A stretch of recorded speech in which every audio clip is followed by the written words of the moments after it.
Tesla just unveiled some really seriously impressive Tesla bot progress. It folds a shirt and it does it pretty well. Is this stunning progress? Well, you decide for yourself, but is this a skill that can generate money? I think so. If it can reliably take clothes out of my dryer and fold all of the clothes, would I pay for that?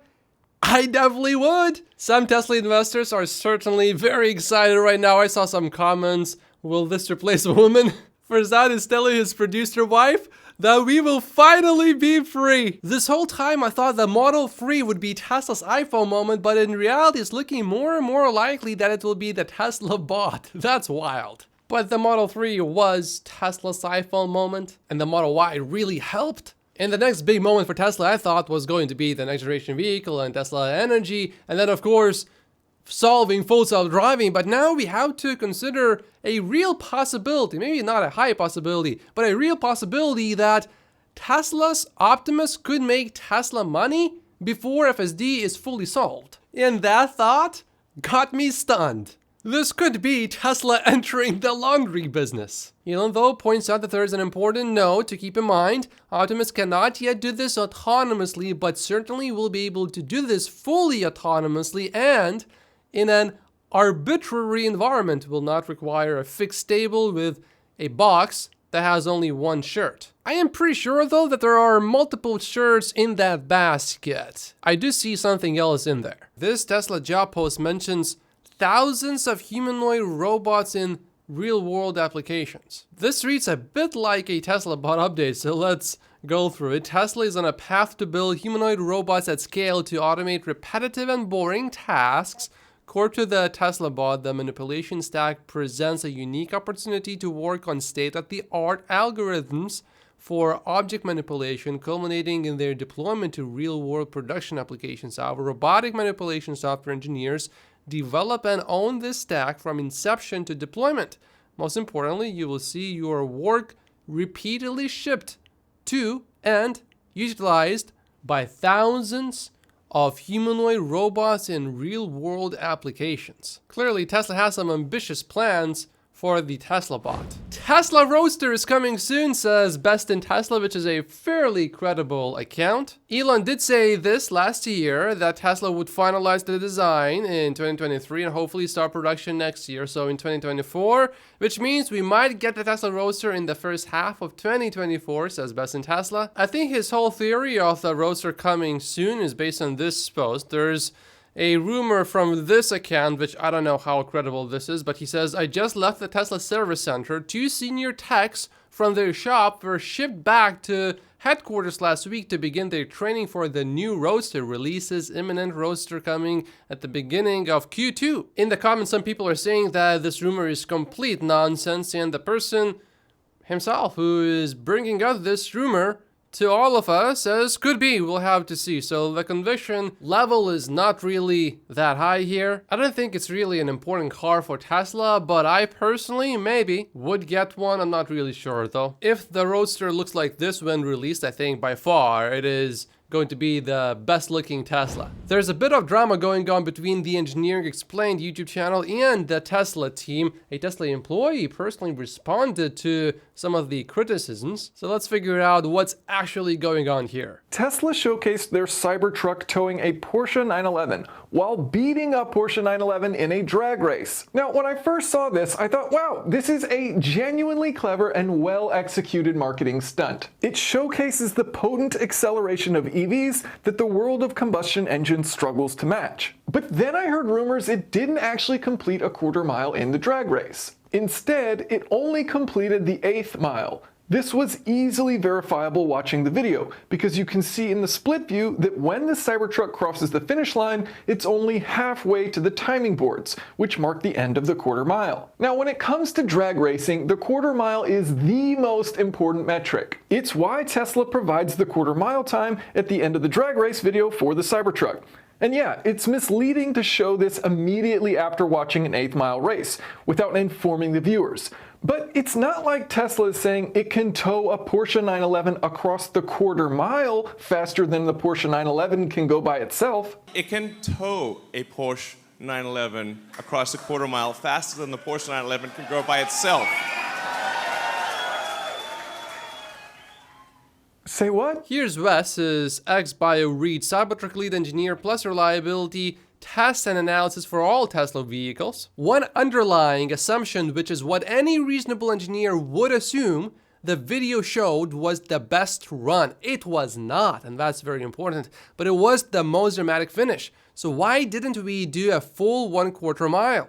The fastest 1/8 mile Cybertruck hit while towing on the day was 7.808 seconds at 88 miles per hour, and the trailer tires were only rated to 80 miles per hour, so we opted to call it a day before someone got hurt. Our simulation showed the full 1/4 mile race would be close, but with the same net result, so no need to risk it. We also had some room to further lightweight the trailer, but didn't need to.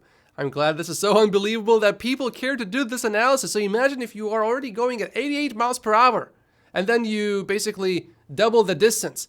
How fast are you gonna go? Very fast. I can certainly understand the skepticism about Tesla's approach, but if you look at this Porsche 911, it would finish a 1/4 mile at 115 miles per hour. That's crazy fast. If you are also carrying a Porsche 911 on your trailer. Someone certainly could have gotten hurt if they just continue doing these tests with these tires that they're not really all that appropriate for these higher speeds. Now, they could have certainly changed the tires. I don't think it's really all that difficult, but also just an idea of a trailer going at 110 miles an hour.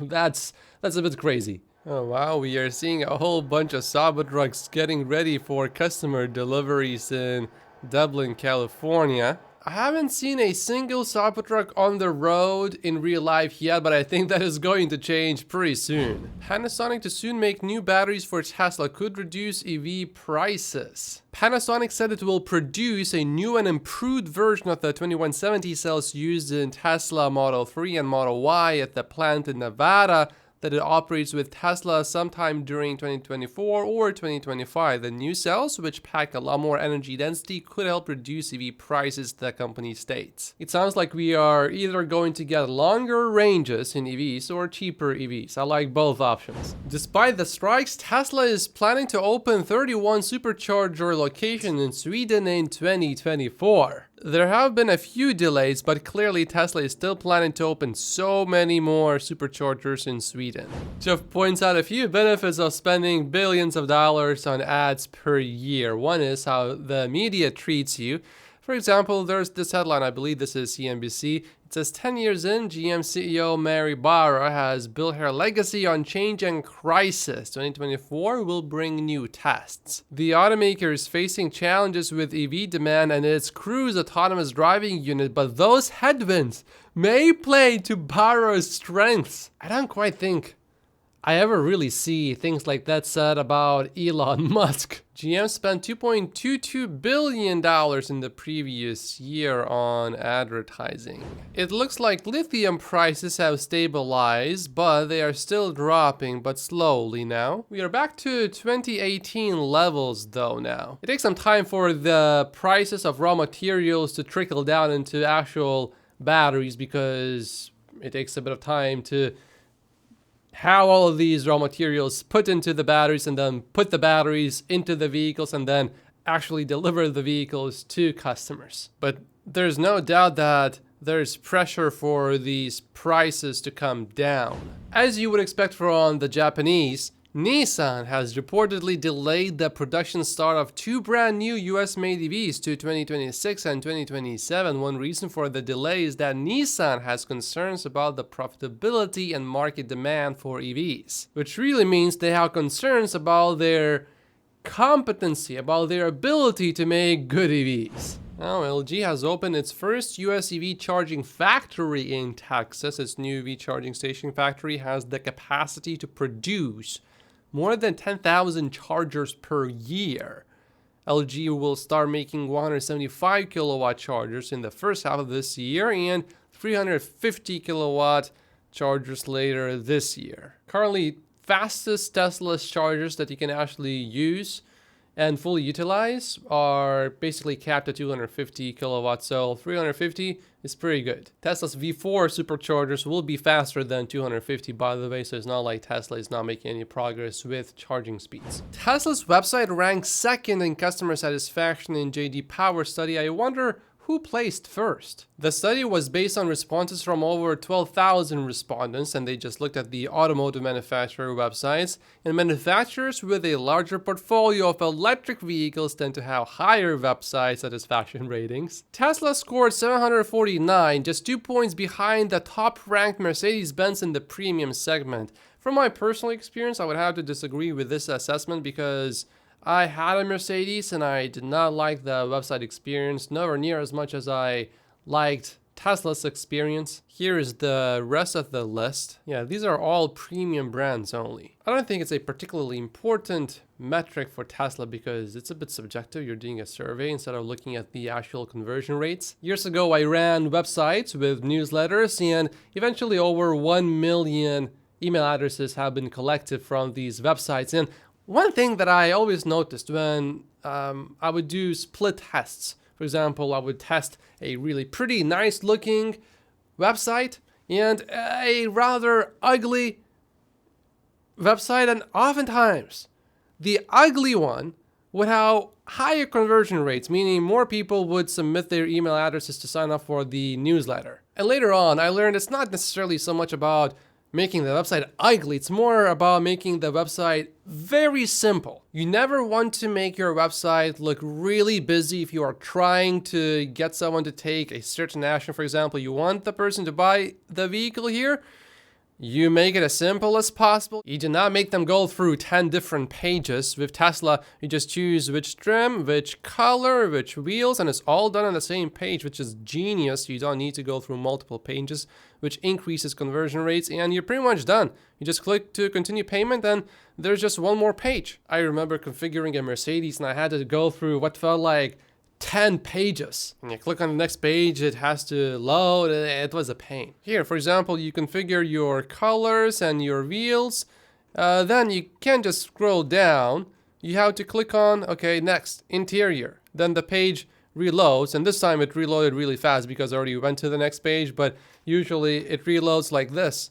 And that's a pain. The Boring Company prepares to dig a tunnel at Giga, Texas. The tunnel will probably help Tesla get new vehicles out of the factory and off to their new owners. It will be a private tunnel, so in theory, the car could just drive by itself with FSD turned down through that tunnel, saving some money for Tesla. And that would be pretty bullish for FSD to some degree if we see that kind of thing starting to happen. Toyota says it's working on a new internal combustion engine and that it will preserve the smell, sound, and feel that died in the old car fans crave. Imagine in 1910, Toyota saying, you know what?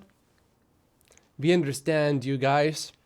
You love your horses and you love the smell of the piss that comes with owning a horse sometimes. So therefore, before delivering the car, we get a horse, and it's so authentic. There are no chemicals used. The piss is authentic. We, of course, had to increase the prices of these vehicles because, you know, doing this is a bit challenging, you know, getting the horses to pee exactly in the car. It's, you know, they're big horses and the cars are, the doors are small. This is exactly what Toyota is doing, basically. AJ speculating that the upcoming spin-off of BYD's massive batteries business is a focal point worth watching. It is certainly a bit unclear how much money exactly is BYD making from its vehicles. BYD also sells a lot of batteries, and possibly maybe it's making quite a bit of money from these batteries. And BYD could be using that money from the batteries sold to everyone else to subsidize its vehicle business. But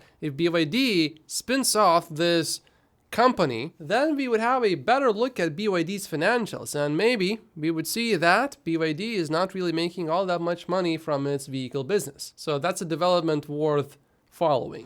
If you do own a Tesla vehicle and you are on a long road trip and you really want to save as much battery life as possible, turn off your Sentry mode if you don't mind having it turned off because it actually consumes quite a bit of battery. Brandon left his Model Y for I think 5 days and his battery level went down from 79% to 39% during this time. If you just stop, let's say for an hour or two at a shopping mall and you leave the Sentry mode on, it's not going to make a big difference, but if you are really watching your battery, you may want to turn it off. I generally keep mine on all the time though, but I didn't quite know that it consumes so much electricity. I haven't been to a gas station in a few years now, I think, and I can relate to this video quite a bit. Trying to get gas for the first time in like 2 years. I don't know how to really open it. In contrast to supercharging, all you do is just stake the supercharging charger and then you press the button on it and then it automatically opens the charging port on your Tesla. You plug it in and that's it. You don't even need to pull out your credit card, nothing. You just go back to your car and you just wait. You just need to add your credit card once to your Tesla account and that's it. Giga Berlin just held an information day to inform the local population on their expansion plans. Quite a few people came, and Evening News in Germany had a 2-minute segment on Giga Berlin's expansion. And the interesting thing is, it only had positive comments from residents who even state that they are surprised given how bad this is always portrayed in the press. If you read the mainstream media, but you are deeply familiar with the actual thing that's going on firsthand, almost always you will see how inaccurate they often are. This is just one good example of it. You always need to stay sharp and always question the media when the news are reported to you, because you can twist almost anything if you are slightly disingenuous or just simply not competent. Let me play this really interesting clip that I saw today from 2 doctors. And you live longer if you smoke in some of these areas. But Whoa. it's not because if you smoke, it's in spite of smoking. No, you're wrong. You are wrong. You know smoking is pro-inflammatory. Nicotinic acid is one of the best mitochondrial... Dr. Gudger, we have to end this conversation. We need to at least end. British smoker, British doctors who smoke have a 30% less incidence of Parkinson's and Yeah, dementia. because they die of 10 other diseases beforehand. Indeed, smoking reduces your chances of dying from old age, because you just don't get as old. Years ago, I used to put a lot of weight on statistics, but then I found many instances of situations like this where you can use statistics to make your point, and if you don't know much about the whole thing, it sounds really true. And then you dig deeper and you have broader context, and then you're like, oh, you have to stay sharp in this world. And that's one reason why I never want to stop working, because taking lots of time off, not doing anything, I feel that slows down my brain. And I don't like being passive or feeling weak, feeling not as capable, and I seriously don't like being tricked. I just talked about YouTube Tesla censorship, and I also shared some of my YouTube analytics, specifically the demographics. There are some surprising findings in there. The video is exclusively available on Patreon. You may click on the link down below to watch it. By joining my Patreon, you will get access to how much I think it is fair to pay per Tesla share each year between 2023 and 2033. If you sign up for the investor tier of support, you will also get my valuation model of Tesla stock with a 45-minute video walkthrough. Like and subscribe if you haven't yet, and I will see you in tomorrow's episode. Thank you so much for watching.